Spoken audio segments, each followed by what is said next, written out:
Okay అండి, rice అయితే 70% అయింది. చికెన్ కూడా ఉడకాలి కాబట్టి కొంచెం పలుకుగానే తీసాను. ఇంకా అక్కడ ఇరుకుంది, గిన్నె పట్టట్లేదు, 2 గిన్నెలు అనేసి కింద కూర్చున్నాను. ఆనియన్స్ అయితే రెడీ అయిపోయాయి చూడండి. సమ్మర్లో అయితే బాగా వస్తాయి అనమాట ఫ్రైడ్ ఆనియన్స్. అందులో కొత్త ఉల్లిపాయలు అయితే ఇంకా బాగా వస్తాయి.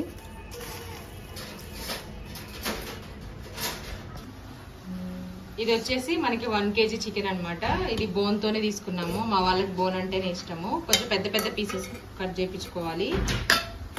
ఇది తోడేసిన పెరుగు అత్తయ్య కాదుగా, ఈ ప్యాకెట్ పెరుగు. గ్రేవీ ఎక్కువ కావాలనుకున్న వాళ్ళు కొంచెం ఎక్కువ వేసుకోండి పెరుగు. కారం తక్కువ తింటారు కాబట్టి అత్తయ్యలు, నేను పెరుగు అయితే 2 గరిటెలు వేసాను.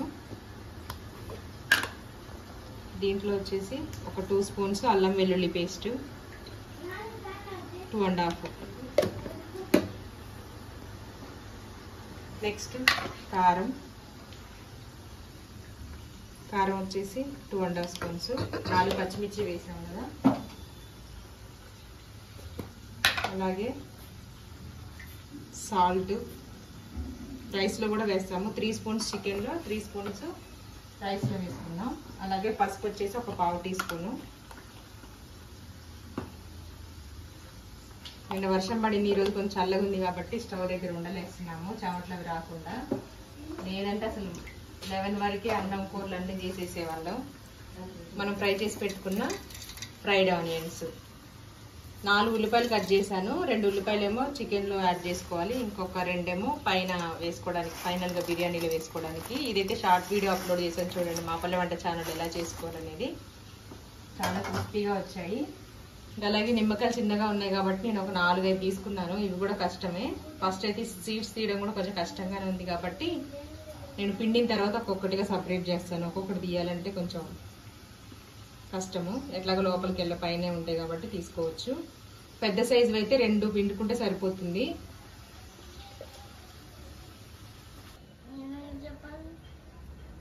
నేను మా దీవెన్ బాబు పుదీనా కొత్తిమీర ఊరుస్తున్నాం బిర్యానీకి. దీవెన్ బాబు అలిగిండు, నేనెందుకు చెప్పాలి, నేనెందుకు చేయాలి అంటాడు. అక్కని కొట్టిండు అలా. ఓకే అండి, దీంట్లో అయితే లవంగాలు, యాలకులు, దాల్చిన చెక్క వేసాను 2. అలాగే కొంచెం కొత్తిమీర మా దీవెన వేస్తుందంట. అలాగే కొంచెం పుదీనా, ఇవన్నీ వేసి బాగా మిక్స్ చేసుకోవాలి. అలాగే రైస్ కోసం వాటర్ కూడా పెట్టాను. దీంట్లో కూడా కొంచెం పుదీనా, కొత్తిమీర వేసుకుందాం. పుదీనా,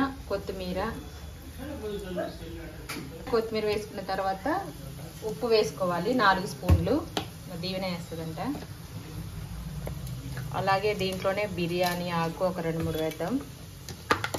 అలాగే 1 ఇంచు దాల్చిన చెక్క, కొంచెం షాజీరా, అలాగే లవంగాలు వేసుకొని వాటర్ బాగా బాయిల్ అవ్వాలి.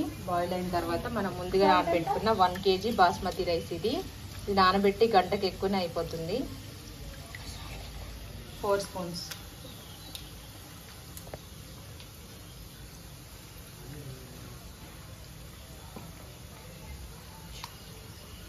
ఇదైతే మొత్తం అన్నీ యాడ్ చేసాం. మూత పెట్టి వాటర్ బాయిల్ అయ్యేటప్పుడు రైస్ వేసుకుందాం. ఇప్పుడైతే చికెన్ మొత్తం కలిపేసి పక్కన పెడదామండి. యాక్చువల్గా చికెన్ ముందు కలిపి పక్కన పెట్టుకొని తర్వాత రైస్ పెట్టుకోవాలి. చిన్న స్టవ్ కదా, చిన్నగా వస్తుంది. రైస్ అవ్వడానికి చాలా టైం పడుతుంది కాబట్టి నేను ముందైతే ఇంకా అది పెట్టేశాను. ఇప్పుడు చికెన్ కలిపి మ్యారినేట్ చేద్దాం.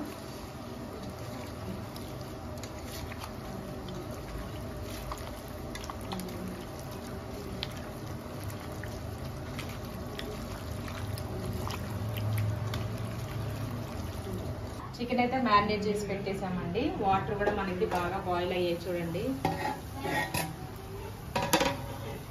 ఇప్పుడు గంట ముందు నానబెట్టుకున్న బాస్మతి రైస్. వాటర్ చెక్ చేసుకోండి, బాగా ఉప్పగా ఉండాలి నోట్లో మనం టేస్ట్ చేసినప్పుడు. కేసట్లో బియ్యం వేయడమే కొంచెం భయం. ఈ గిన్నెలో కూడా మరి ఫ్రీగా అవుతుందో లేదో నాకైతే తెలియదు. అవుతుందని అనుకుంటున్నా. 3 kgల గిన్నె ఇది.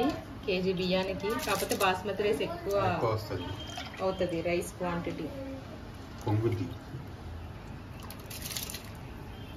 రైస్ వేసిన తర్వాత ఒకసారి బాగా మిక్స్ చేసుకొని మూత పెట్టి మీకు కొంచెం పలుకుగా కావాలనుకుంటే కనుక ఒక 70% 60% అలా అయిన తర్వాత మనం రైస్ని అయితే జల్లగిన్నెలో వేసేసుకోవచ్చు. నేను ఇంకా పెద్ద గిన్నె తీసుకున్నాను, ఇది బిర్యానీ కోసం అనేసి. మొత్తం చికెన్ బట్టాలి, రైస్ బట్టాలి కాబట్టి ఇప్పుడైతే దీని మీద మూత పెట్టేసి దీంట్లో కొంచెం ఆయిల్ వేసి చికెన్ దీంట్లో వేద్దాం. ఓకే అండి, 2 పావులు అయితే పెద్ద గిన్నెలోకి నూనె అయితే వేసుకున్నాము. ఇప్పుడు మనం మ్యారినేట్ చేసి పెట్టుకున్న చికెన్ కూడా దీంట్లో వేసుకొని ఈవెన్గా స్ప్రెడ్ చేసుకోవాలి.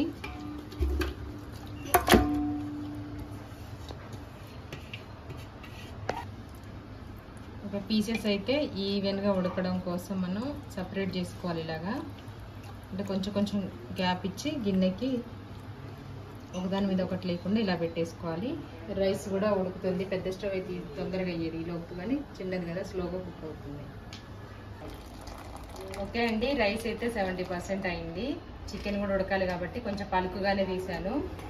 ఇంకా అక్కడ ఇరుకుంది, గిన్నె పట్టట్లేదు, 2 గిన్నెలు అనేసి కింద కూర్చున్నాను. ఫాస్ట్గా వేసుకోవాలి, ఎందుకంటే రైస్ ఏమి మనకి ఇంకా బాయిల్ అవ్వట్లే కదా, అందుకే నేను ఫాస్ట్గా వేసేస్తున్నాను. కొంచెం లైట్గా ఇట్లా సన్నగా దారబడేటప్పుడు ఉంచుకోవాలి. ఇంకా పైన ఎక్స్ట్రా వాటర్ వేయాల్సిన అవసరం లేదు. ఆ వాటర్ తోటే రైస్ కూడా పూర్తిగా కుక్ అవుతుంది. అవునాను. ఓకే అండి, రైస్ అయితే ఈ గిన్నెలోకి షిఫ్ట్ చేసుకున్నాము. దీంట్లో అయితే ముందుగా మనం ఫ్రైడ్ ఆనియన్స్ చేసి పెట్టుకున్నాం కదా, ఫ్రైడ్ ఆనియన్స్ వేసుకోవాలి. భలే వచ్చాయి ఆనియన్స్ మాత్రం. అలాగే కొత్తిమీర, పుదీనా అయితే ఒకటే కట్ట చిన్నది వచ్చింది కాబట్టి ఇంకా దీంట్లో వేయట్లేదు. ఆల్రెడీ నేను చికెన్ మ్యారినేట్ చేసేటప్పుడు వేసాను, రైస్ ఉడికించేటప్పుడు కూడా వేసాను. కొంచెం వేసుకుంటున్నారు, లైట్ గా ఆప్షన్ మాత్రమే. ఇది ఫుడ్ కలరు మొత్తం వేసేసాను ఆల్రెడీ మొత్తం అంతా. దీనిపైన మూత పెట్టి బరువు పెట్టి సిమ్ లో ఒక 20 మినిట్స్, హై ఫ్లేమ్ లో 10 మినిట్స్, 30 మినిట్స్ లో మనకి బిర్యానీ రెడీ అయిపోయింది. టేస్ట్ ఎలా ఉందో ఉడికిన తర్వాత మా వాళ్ళు చెప్తారు. మేము దీవెన్ బాబుకి లెగ్ పీస్ వేస్తా, వీడియో తీస్తుండే కాబట్టి. బాయ్ అండి. మొత్తం అన్ని వేసిన తర్వాత మూత పెట్టే ముందు ఇది ఇంట్లో చేసిన నెయ్యి కొంచెం బాగా కాగిందనమాట, అందుకే కలర్ ఇట్లా ఉంది, డార్క్ కలరు. ఇప్పుడైతే మూత పెట్టి మనం స్టవ్ మీద అయితే పెట్టుకున్నాం అండి. బిర్యానీ అయితే అయిపోయింది, 30 మినిట్స్ అయింది. ఇప్పుడైతే మేము ఇంకా టేస్ట్ చేస్తున్నాము, చూద్దాం ఎలా వచ్చింది అనేది. ఓకే అండి, రైస్ అయితే బాగా అయింది, చూడండి పొడి పొడిగా అయిపోయింది.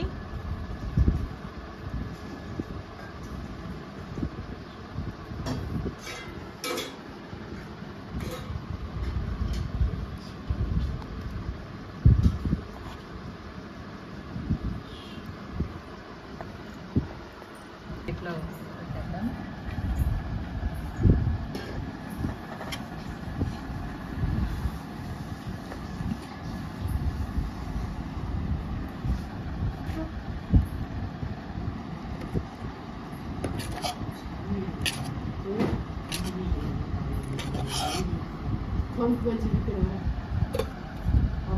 రైస్ అయితే పెట్టాను, ఇంకా ఆనియన్స్, లెమన్,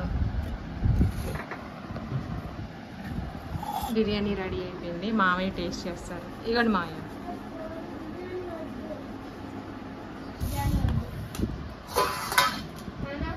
ఫోన్ కూడా ముట్టనియద్దు, అన్ని పండుకోవని అన్నం వద్దంటే.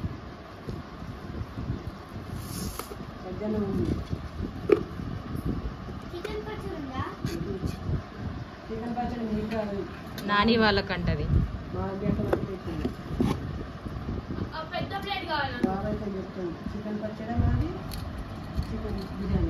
నాని అడిగి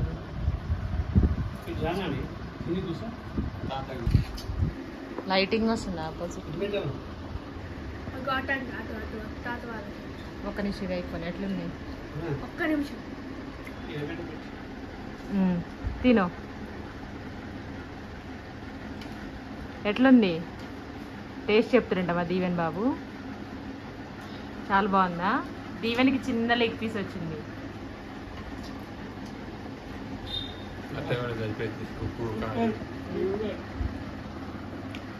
కారం తక్కువ వేసిన, మీకు సరిపోలే, కొంచెం మనకు కావాలి మసాలా ఇంకా కావాలా?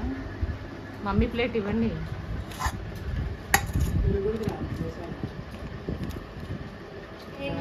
ఎందుకంటే మీ యాంగ్ కావాలి. వాళ్ళు ఎంగంట తినొచ్చండి.